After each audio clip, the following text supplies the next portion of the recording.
Para esse 5º Congresso Científico da UNIRG, a presença do doutor Hélder Eterno da Silveira, que veio conversar com os acadêmicos, em especial dos cursos de licenciatura, sobre perspectiva da formação de professores no âmbito das ações e valorizações do magistério pela CAPES. Eu vi que o senhor falou muito em ser humano. O senhor falou muito em valorização do ser humano, mais até do que valorização do profissional. Por que isso, doutor? Bom dia a todos. Exatamente porque nós precisamos resgatar o humano nas ações políticas que nós temos no país.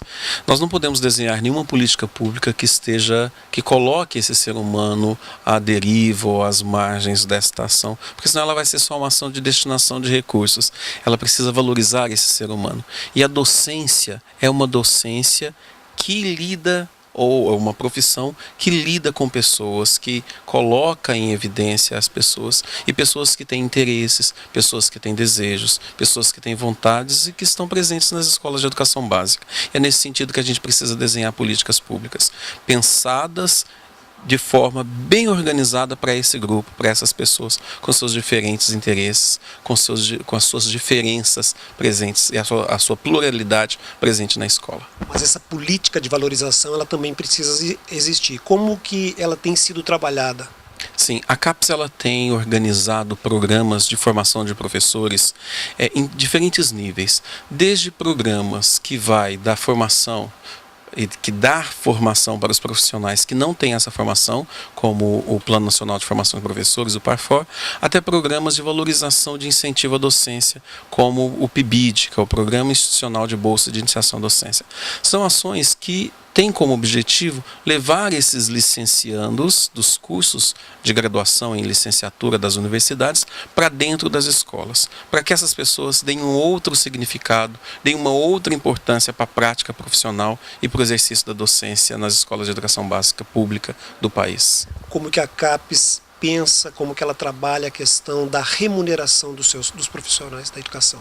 É uma preocupação constante. A CAPES ela não tem gerência direta nesta questão, porém ela tem se somado ao Conselho de Secretários de Educação, do CONSED, aos secretários municipais de educação, no desenho de planos ou de estruturas curriculares, de carreira, de planos de carreira para os professores de educação básica. E tem se somado aos muitos movimentos sociais e os movimentos políticos que visam a melhoria da carreira dos professores de educação básica. É uma preocupação que eu particularmente tenho. Nós não podemos desenhar boas políticas de formação de professores se a carreira também não for redesenhada, se a docência não for redesenhada, se o salário desse professor não for redesenhado. Aí, nesse sentido, nós precisamos, nesse clamor social, nos mobilizar para que o Congresso, os Senados, os nossos congressistas também e os nossos políticos, prefeitos e governadores possam repensar esses planos de carreira. O Ministério da Educação tem atuado proativamente e a CAPES tem também contribuído proativamente para se estabelecer junto ao Plano Nacional de Educação uma carreira para esse professor com um piso que seja adequado, que seja compatível a outros profissionais de mesma titulação do docente. O senhor falou hoje também aqui nesse congresso que o problema do país não está na educação, inclusive contrariando um imaginário popular. Com que base, doutor? É interessante isso. É porque nós vivemos uma crise, não é de educação e nem uma crise de saúde. O que nós vivemos é uma crise de valores. É uma perspectiva que eu acredito muito. Se nós não acreditamos que esse ser humano deva ocupar um espaço privilegiado na educação, privilegiado na saúde, em função de não valorizarmos esse ser humano, dificilmente a gente vai ter uma política voltada para ele. Hoje nós acabamos aceitando qualquer coisa, qualquer política educacional, qualquer política de saúde para as pessoas na sociedade de um modo geral. E isso de fato evidencia mais do que uma crise educacional, mais do que uma crise na infraestrutura do país. Isso evidencia uma desqualificação desse ser humano que é colocado sempre às margens de qualquer política pública. Nenhuma política pública que se preze pode desconsiderar isso, pode desconsiderar que ela existe efetivamente para atender essa demanda de pessoas que têm sentimentos, de pessoas que têm valores, de pessoas que têm os seus próprios interesses nesse grupo social que ela existe. O senhor acredita que nós estamos avançando na questão desse amadurecimento da própria sociedade, em acreditar nisso que o senhor está falando, em acreditar no trabalho que está sendo feito pelo governo, pela CAPES? Nós estamos evoluindo? Em que escala nós estamos? Onde que a gente pode chegar? Eu gostaria de dizer que estamos evoluindo mais do que o meu desejo de evoluir, mas não é. Estamos evoluindo sim, existem políticas e ações muito sérias, os grupos, a gente pode perceber pelas mobilizações que o Brasil tem passado, que manifestam a insatisfação com as questões sociais que são colocadas para a sociedade. Porém, ainda é muito pouco, ainda é muito frágil o que nós temos do ponto de vista de melhoramento na educação, de melhoramento na saúde, porque a demanda ela é muito grande. O problema é no governo, doutor? É o governo brasileiro que não atende essas demandas? É uma conjuntura de fatores.